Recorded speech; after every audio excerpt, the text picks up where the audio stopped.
How many times have you felt the sun, thanking it, feeling it, and knowing in the depth of your being that it is from it that all the light, all the warmth, and all the substance that allows you to exist pours forth. Have you ever noticed how the air whispers through the leaves of the trees? Breathe on the sides of the mountains, runs free across the plains, laden with oxygen produced by diatoms, bacteria, and plants. Air which you continually need to breathe.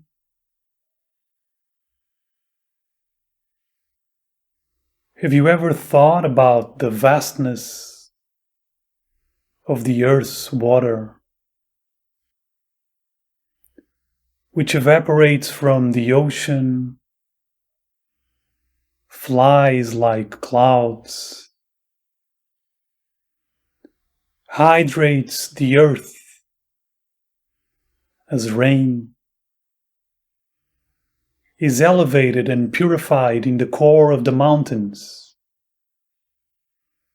and finally flows into the rivers that are like the earth's blood, which will quench our thirst and sustain more than 90% of the molecules in our bodies.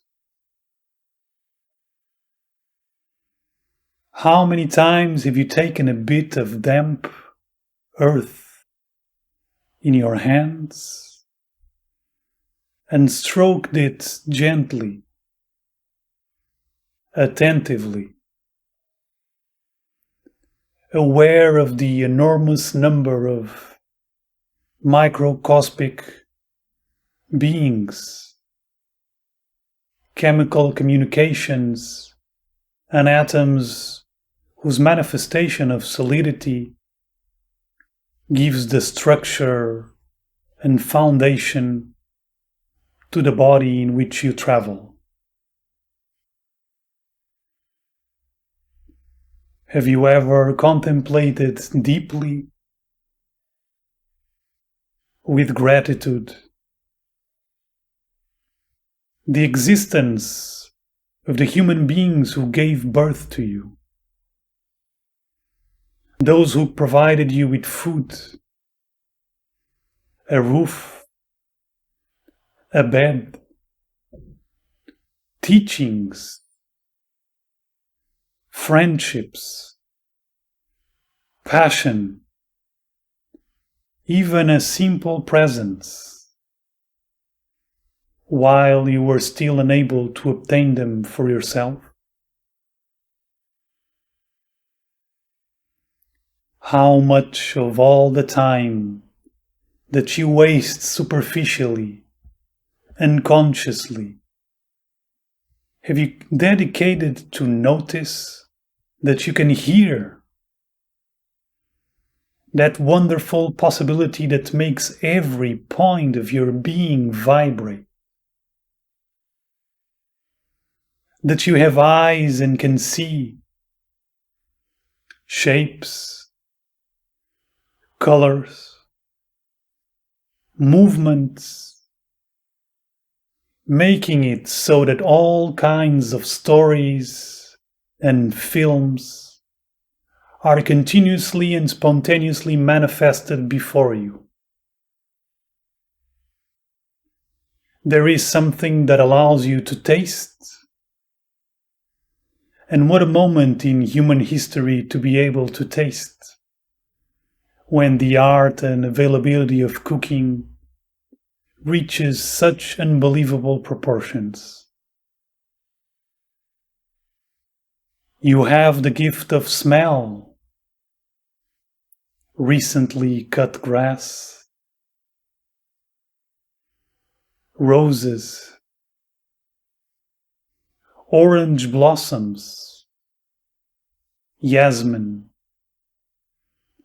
broth filled with spices, freshly cut fruit, wet earth in autumn. And touch. What about touch? Stroking a dog's fur, the warmth of the sun on your skin, walking on dew-drenched grass in the morning, caressing the soft skin of a lover. Have you ever stopped to gaze in wonder, with your being open wide, at the space within you where emotions reverberate? Those miraculous deep vibrations, each one an authentic inner epic, and thought, how many times have you noticed with amazement the fact that you have the power to see and navigate an invisible inner life, a world that spreads beneath all the sensible world, which you can't touch, but which you know and which always accompanies you, revealing to you the ideas, the concepts of the relationships and essences of the phenomena of the universe.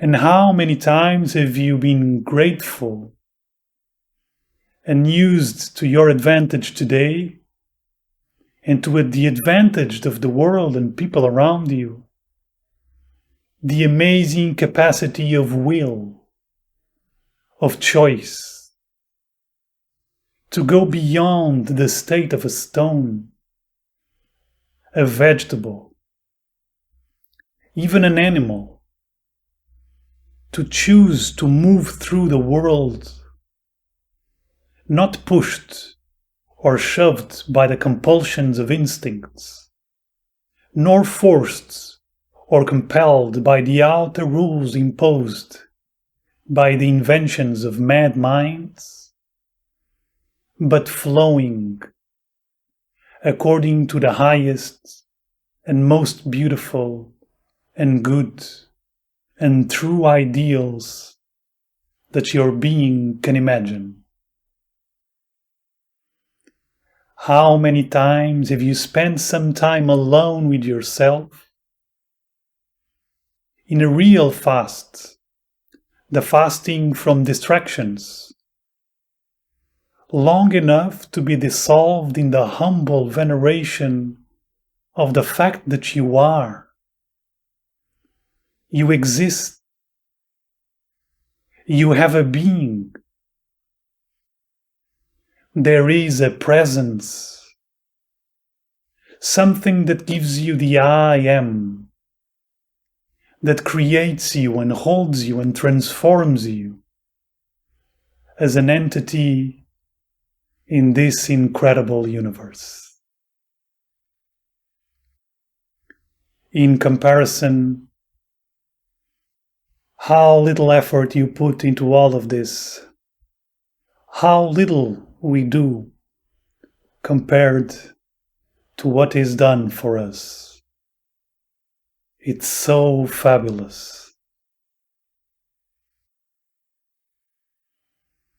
You may never have contemplated, meditated deeply and intensely on this issue, but just open your eyes and see.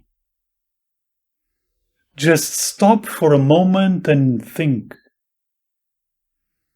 Just relax your heart and feel.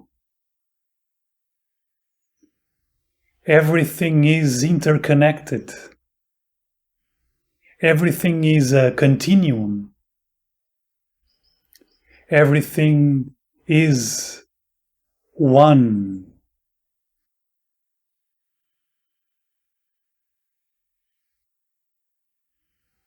Evolution,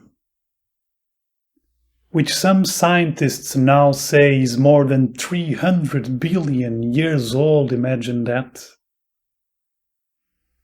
has differentiated and specialized its own fabric, its own tissue, has expanded the qualities and intensities, the characteristics and number of phenomena and beings and relationships.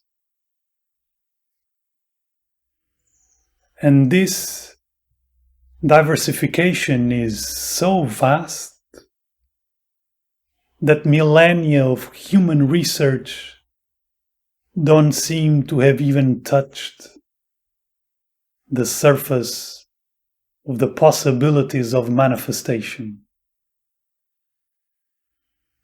But all phenomena and beings and relationships are in constant and continuous communion. Oxygen is continuous with all the other elements of air. The air is continuous with water,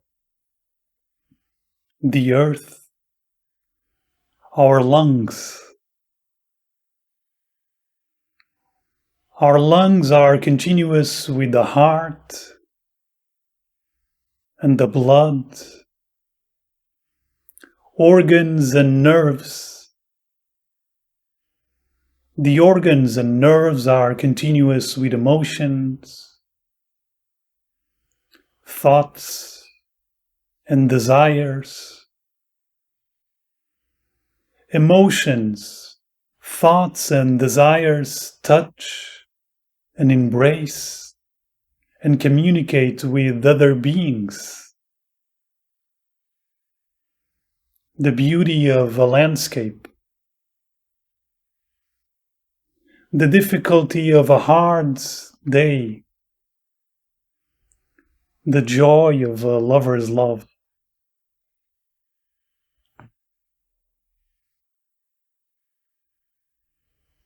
The earth is continuous with the cosmic space through which it touches the sun, which also illuminates the moon and the rest of the solar system, part of ever wider galaxies, whose beings have cells that contain molecules made up of atoms, made up of electrons and quarks clinging together. It is crystal clear that everything exists in union. Ignorance of this truth, the fundamental truth, ignorance which is sometimes even resistance to reality, is the common source of all the suffering that people endure and that people cause. This is the root of all disputes, of the disease of opinion, of the irrationality of the need to invent hypotheses, of the compulsion to fight, to defend the illusion of separation and autonomy of the ego. Ignorance of the truth of the unity of everything is the cause of the childish attempt to contradict, psychically or physically, deeply or superficially, what simply and directly, moment by moment, and inevitably is. This is not a denial of the separate, manifest existence of phenomena. It is not a contradiction of the relative reality of individuality. Individuality is a fact that we are experiencing. It is something real. It is real as a part of the unity of totality. In other words, separation is an experience. It's a point of view. It's a relative part of the absolute that is the unity of totality. Individuality is life being seen from one point of itself towards all the others. It's a vector of consciousness. It's like a spotlight on a stage, illuminating a part of that stage. The light being is at the same time part of the scenario and the distinguishable from the other parts of the scenario, mainly because it's pointing at and illuminating certain parts of it. The unity of everything is also not a denial of evolution, the flow of perfecting phenomena, and the deepening and intensifying of the experience of phenomena. This flow happens through contact, communication, learning, and integration from phenomenon to phenomenon, from being to being, through relationships. Magically, the reality of perfection doesn't mean that something was imperfect in the past. No. Each thing is the best it could be, moment by moment. In the words of a great sage, one of my most loved sages, the universe doesn't move from imperfection to perfection. It moves from perfection to perfection. The unity of everything not only does not deny, but creates, evidentiates, and supports without ceasing in the original act of love, wisdom, and power, in the supreme act of self-sacrifice, all the phenomena, beings, parts, individuality, evolution.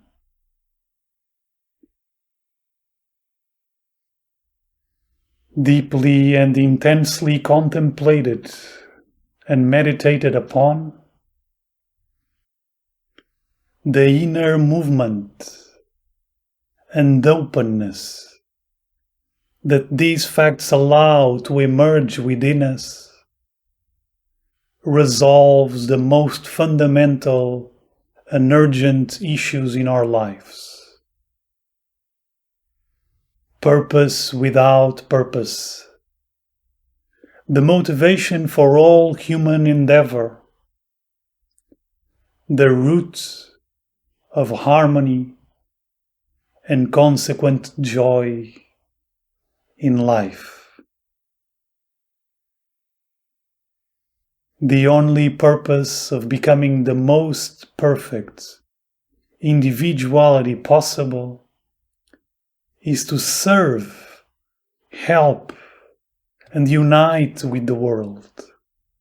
And the only purpose of serving, helping, and uniting with the world is to become the most perfect individuality possible. All is one.